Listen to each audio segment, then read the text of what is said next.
Alright, what's going on everybody? It's Nasty Media coming at you with another video. You know what time it is. It's time to bring on that boxing. Today we're going to be talking about Jake Paul and Anderson Silva. They had their press conference yesterday. Maybe when you're seeing this a little later, but it was a pretty entertaining press conference. You know, there was a lot of respect within that because, you know, a lot of reporters were very curious as to why Jake Paul hasn't been talking a lot of garbage and trash to Anderson Silva. They actually asked him about it because they were so curious, and Jake Paul said he didn't say very nice things about his past opponent, but he just, you know, continued to reiterate the fact that Anderson Silva is a legend and that, you know, he still intends to knock him out in 4 rounds.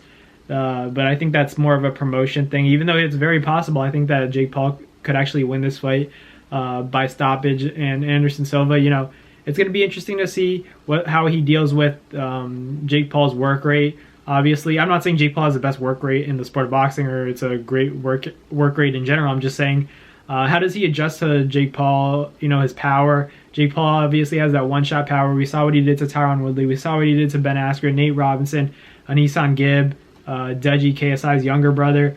But, you know, obviously he hasn't fought a guy like Anderson Silva from the perspective that Anderson Silva is probably the best, you know, boxer that Jake Paul is going to end up fighting. Tyron Woodley, obviously, he's a striker in the UFC, but it's a different sport. It's a different game. You know, you could Woodley had more of a chance an opportunity to impose his physical will on other guys within the UFC. A lot of the stuff that obviously you can't do in the sport of boxing. It's a different sport. It's a completely different world. But Anderson Silva, you know, he's beating Chavez Jr., who, you know, he had many fights, went the distance with Canelo.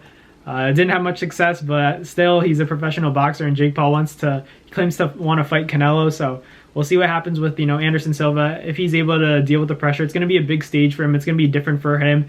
All the Jake Paul fans, I don't know who. I think that the audience is going to come to play. I actually do believe that. Obviously, Anderson Silva is a professional. He's fought in front of huge crowds, you know, many times. It shouldn't be, you know, a big problem for him, if a problem at all. I'm just saying that, you know, whoever has more fans, whoever has more, you know, people cheering their names from the crowd is going to have that extra kind of motivation and eagerness to, you know, put the pressure on, keep the pace on the other guy. I feel like Jake Paul, he has to, you know, set his shots up against a guy like Anderson Silva. I don't think it's going to be as easy to knock him out. He doesn't always stand there. He's more fluid than a lot of these guys that Jake Paul has fought in the past. How does Jake Paul deal with it? Jake Paul also has to tighten up his own defense because Anderson Silva can hurt him as well. Jake Paul in the past, he hasn't shown a lot of, you know, head movement. He's not the fastest guy in the world, but at the same time, you know, it's like one of those situations where if you get hit by one punch, you could go to sleep, and that's all Jake Paul needs against a guy like Anderson Silva. If the fight goes the distance, I wouldn't be too surprised because I feel like the Tyron Woodley and Jake Paul fight was, you know, headed towards a decision. It wasn't a pretty fight until the knockout came. So is it going to be another situation where it's not an interesting boxing match, but somebody lands something big and it changes the course of the fight? Or do we, you know, have a improved skill set from Jake Paul in terms of the boxing realm? And do we see something that we've never seen before from Jake Paul? At the same time, it's something new to Anderson Silva. Does he take it well? Or do we see the legend go out in a way that we don't want to see? Let me know in the comments who you have, Anderson Silva or Jake Paul. October 29th, I believe, in Phoenix. So it's going to be a heck of a fight. I know I'm going to be tuning in, and will you guys be tuning in? Let me know in the comments with your predictions. But other than that, thank you guys for watching this video, and I'll catch you guys later.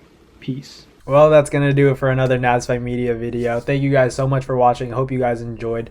Thank you guys for the constant support. Salute to you always.